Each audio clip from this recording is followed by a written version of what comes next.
Estamos en comunicación telefónica con Pablo Menéndez Portela, es economista y trabaja en la Universidad Nacional de Lanús. ¿Cómo estás? ¿Qué tal? Buen día, ¿cómo están? Bien, bueno, ¿qué análisis puedes compartir con todos nosotros de las cosas que están pasando en estas últimas horas? Bueno, lo que vemos en las últimas horas es, diría yo, un tironeo, ¿no?, entre el Fondo Monetario, el gobierno, el candidato opositor, que parece que no terminan de ponerse de acuerdo en una postura, no solo respecto de este desembolso que en teoría tendría que venir en unas semanas, como ustedes bien decían recién, sino en la tónica de el acuerdo que marca ese desembolso, que es el acuerdo que se hizo ya el año pasado entre Christine Lagarde y el que era el ministro de Economía en ese momento, Nicolás Dujovne.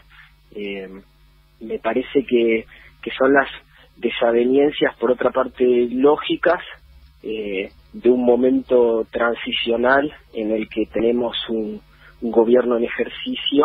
pero que tiene amplísimas chances de dejar el puesto el próximo 10 de diciembre, con lo cual quedan en evidencia posturas encontradas respecto de los objetivos y del cumplimiento de los objetivos de ese acuerdo que se hizo. Pablo, Julio Mosle te saluda. ¿Qué tal, Julio? Hay una práctica, y una lógica que se ha sucedido desde el primer desembolso del Fondo Monetario Internacional. Recordemos el discurso de cuando Macri anuncia que vamos a recurrir al fondo, tal como dijo él. Era un momento en el que Argentina necesitaba liquidez para garantizarle a los fondos que habían venido a invertir que se podían llevar la plata que habían puesto en la bicicleta que había armado en aquel momento Sturzenegger con las LELIQ. Y entonces, desde ese momento, porque recordemos que pasó un año de esto, pasó literalmente en un año. Prácticamente un año. Claro, pasó prácticamente un año, y en un año, hace un año estaba la bomba de las LELIQ, y entonces, para tratar de controlar la bomba de las LELIQ, vamos al fondo. Y desde ese momento, cada vez que el fondo mandó plata, fue cada vez que dijimos, bueno, con esta plata alcanza, pero con cada plata que llegó, inmediatamente se fue a la fuga de capitales. Y cada desembolso se liquidaba cada vez más rápido. Recordemos que se terminó acelerando el cronograma de pagos. Toda la plata que el gobierno recibió este año era la plata que el gobierno iba a recibir en 2 años, no en 1. Y como que cada vez hacía falta más y cada vez alcanzaba menos,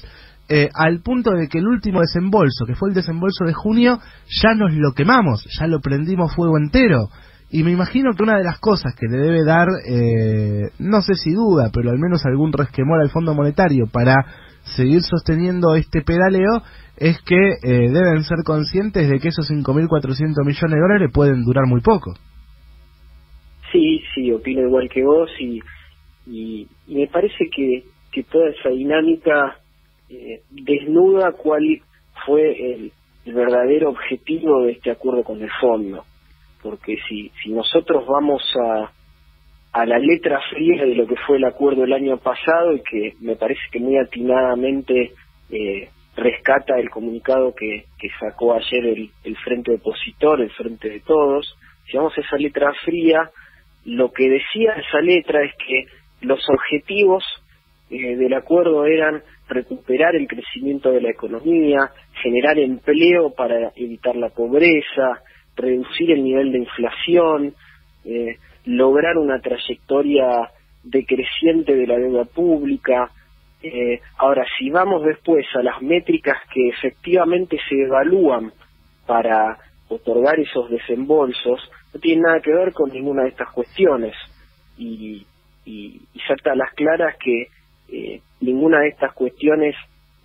ni por asomo se llegaron a cumplir, y en definitiva esto tiene que ver con que el objetivo de los desembolsos era otro, era el que vos mencionabas recién. El objetivo del desembolso era ni más ni menos que asegurar que aquellos que se habían embarcado en la bicicleta financiera pudieran realizar sus ganancias a un nivel de tipo de cambio que les diera un beneficio, ¿sí? Y que después de ello, la Argentina, habiendo erogado esos fondos prestados para asegurar esas ganancias, quedará con una deuda ni siquiera de largo plazo, porque si evaluamos también el perfil de desembolsos que vamos a tener que hacer para cumplir con nuestras obligaciones, están muy concentrados precisamente en el periodo presidencial próximo, entre 2020 y 2023. Digo, lo otro que también me parece interesante destacar de esto es lo difuso o lo maleable que son las reglas que ha impuesto el fondo para que el gobierno gaste esta plata, porque como vos lo decías recién y como lo decía el comunicado del Frente de Todos ayer, tenía unas reglas el préstamo originalmente y tenía un monto, ese monto después creció, ese monto después cambió los plazos y cada vez se fueron flexibilizando las reglas al punto de que en un momento dijeron, bueno, pero esto no es para garantizar la fuga. Y en la última modificación le dijeron, bueno, más o menos hacé lo que quiera con la plata. Y ahora la discusión que están dando es la de ¿quién nos va a pedir el waiver? Que el waiver en todo caso será la reprogramación de este contrato. Si nos lo va a pedir el gobierno de Macri o el de Alberto. Y en ese punto uno piensa, bueno, pero ¿cuáles son las reglas del juego si todo el tiempo estamos borroneando el reglamento? Es muy interesante lo que decís. Y me parece que va en el mismo sentido. Me parece que se suele decir que si cambiamos permanentemente las reglas es que no hay reglas. Si hay una regla, si ponemos una regla es para mantenerla pase lo que pase. Y me parece que el hecho de cambiar las reglas todo el tiempo marca las claras que el único objetivo que tuvo este acuerdo con el fondo y este préstamo que le hizo el Estado Nacional era financiar la fuga de capitales, algo que agregaría, y me parece muy relevante este punto, no solo iba en contra de la letra del acuerdo que firmó el gobierno con el fondo, sino que va en contra de la propia acta constitutiva del Fondo Monetario Internacional, que es muy clara respecto de esto, y le prohíbe al fondo dar divisas a países para que se financie la fuga de capitales. Justamente la idea de la constitución del fondo era facilitar préstamos a países en desarrollo para que pudieran, valga la redundancia, desarrollar su economía y crecer y generar las condiciones para que se pueda hacer un repago de esa deuda. Nada de eso ocurrió con este acuerdo, y esto va en flagrante contradicción con los objetivos que el fondo debería perseguir. Ahora, por otro lado, también está la discusión política en ese escenario, y cada vez que el Frente de Todos ha puesto arriba a la mesa, en tela de juicio, el rol del fondo en la crisis argentina, o que ha puesto reparos respecto a estas reglas de juego que tantas veces cambian, inmediatamente la respuesta desde la Casa Rosada es: están operando electoralmente para que no llegue esa plata, están operando electoralmente para que se caiga el acuerdo, casi como si señalar la endeblez de esta estructura que armaron entre el gobierno y el FMI fuese atentar contra la democracia. Sí, me parece que no está justificada esa queja que viene desde la Casa Rosada, y creo que si en un punto están de acuerdo todas las partes, tanto el gobierno como la oposición y como el propio Fondo Monetario, es que el acuerdo que se firmó el año pasado, tal como está, no es cumplible, fracasó en toda la línea, no cumplió con ninguno de los objetivos que se propuso, al menos en los papeles, y necesita ser renegociado. Creo que poner esto de manifiesto es una necesidad del sector opositor, y bienvenida sea la transparencia de la situación para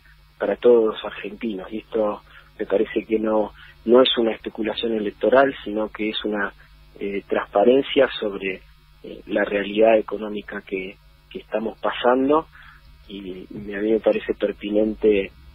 recalcarle al fondo que el acuerdo fracasó y que la responsabilidad de ese fracaso también es de parte del propio fondo. Ahora, en ese punto, más allá de lo que pase con las elecciones generales de octubre, si finalmente se ratifica la tendencia y es Alberto Fernández el nuevo presidente o si es reelecto Mauricio Macri, lo que va a tener que pasar es que el año que viene Argentina tiene que empezar a pagar esta deuda. Digo, ¿cuál va a ser la economía argentina del 2020 en estas condiciones? Bueno, va a ser una economía que va a tener una necesidad bastante acuciante de divisas, ¿sí? Porque va a empezar a tener que cumplir con obligaciones de deuda que en su momento en el acuerdo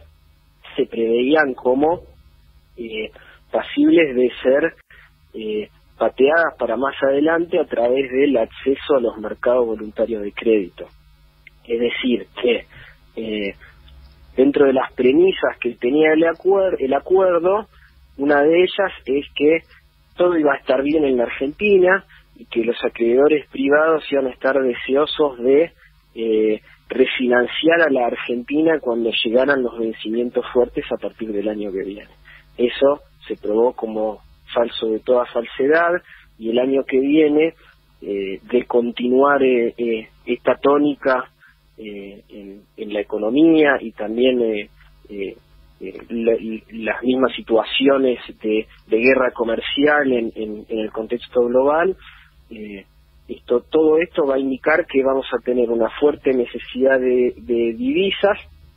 que para cumplir con estas obligaciones vamos a tener que erogar buena parte de las reservas del Banco Central, y en definitiva lo que vamos a necesitar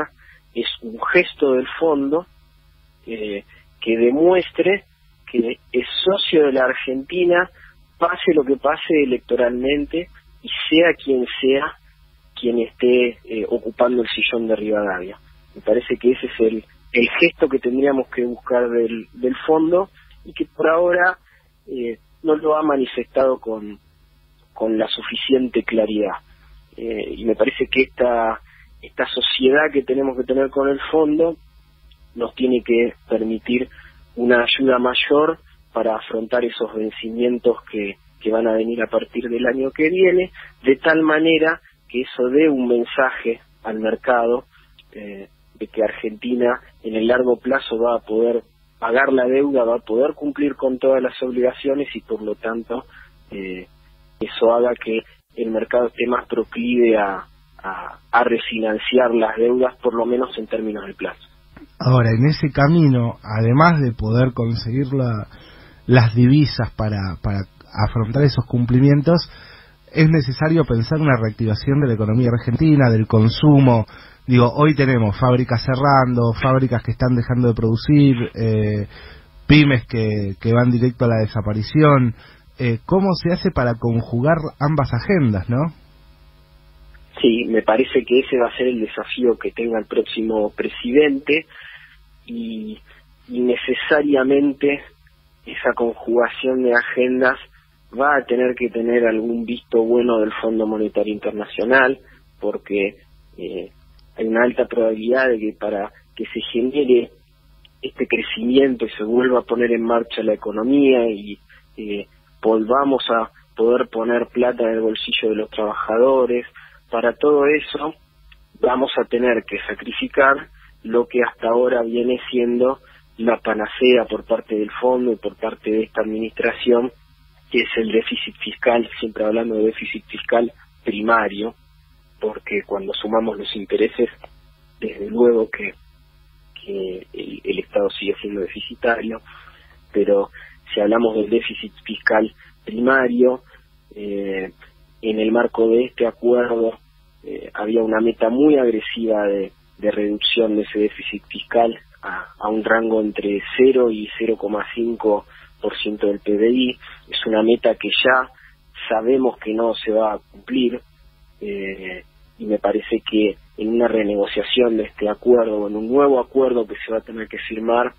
me parece que el primer punto a ir a buscar y a negociar con el fondo es una flexibilización de esa meta de déficit fiscal que permita inyectar recursos en la economía y empezar a mover de nuevo ese círculo virtuoso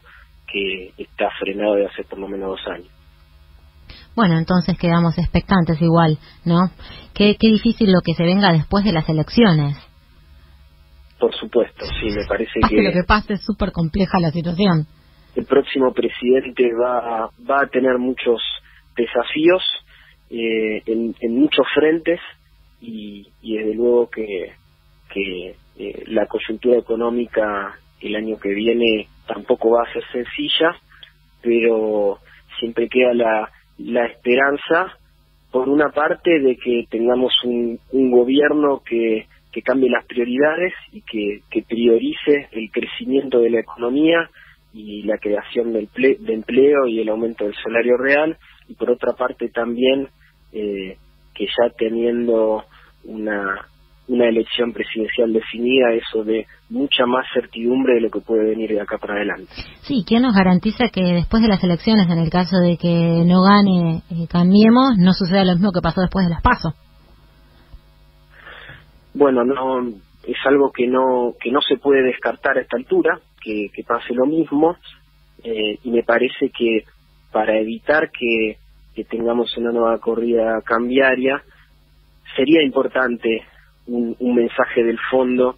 que señale que va a acompañar este proceso de transición, y en ese contexto me parece que el fondo puede hacer un aporte a la calma y a la certidumbre, girar esa cuota que está prevista de 5.000 millones de dólares y evitar lo que de otra manera sería una mala señal, sería dar un mensaje al mundo de que el fondo le suelta la mano a la Argentina, y eso desencadenaría un montón de otras dificultades que esperamos poder evitar. Muchísimas gracias por la entrevista, Pablo. No, gracias a ustedes, un gusto siempre charlar con ustedes. Igualmente, para nosotros también.